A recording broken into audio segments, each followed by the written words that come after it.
On accuse souvent le timing lors des échecs amoureux. Cela nous aide à penser nos blessures, car nous refusons le plus souvent de voir que l'autre s'est plus volontairement tourné vers un contrat, une ex, la famille, un voyage ou une autre personne que vers soi. On n'a pas été choisi.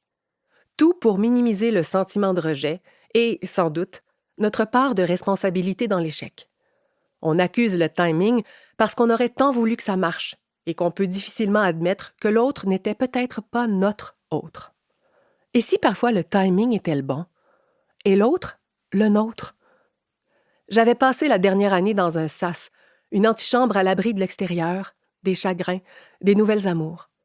Ma vie s'était organisée autour de mon travail de prof, mais surtout autour de l'écriture. Je n'avais pas cessé d'écrire depuis qu'au sortir d'une séance avec ma psy, j'avais ouvert les vannes. C'était l'après-midi où Élie m'avait tendu la main au café, avant que nous brûlions notre début d'histoire et tous les ponts pour la reconstruire. L'écriture me semblait devenir le lieu véritable où la thérapie faisait son œuvre, et chaque semaine j'allais, bonne élève, en rendre compte à Anne, qui parfois prenait part à ma vague d'enthousiasme, alors qu'à d'autres moments, elle se calait dans son fauteuil pour m'écouter sans dire un mot. La réflexion était devenue indissociable de l'écriture. Les discussions avec les amis, la famille, les gens croisés au hasard me semblaient toujours matière à composition, comme si de ces échanges naissait du matériau brut que je devais m'atteler chaque jour à tisser patiemment, assise à mon bureau.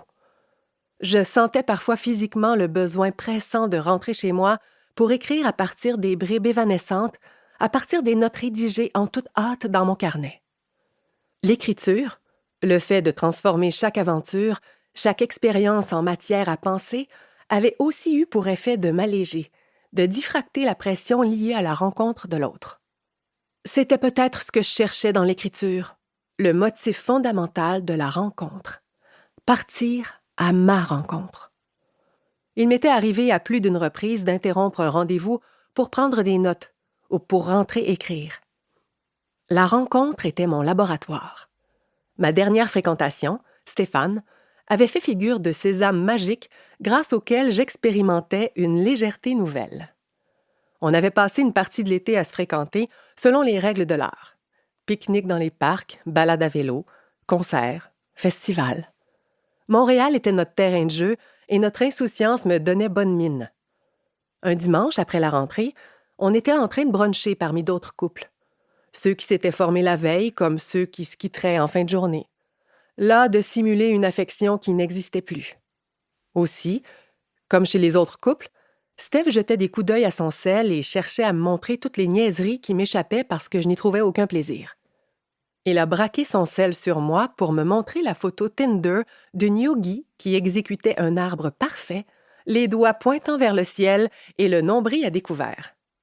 C'est ma chum, Noémie.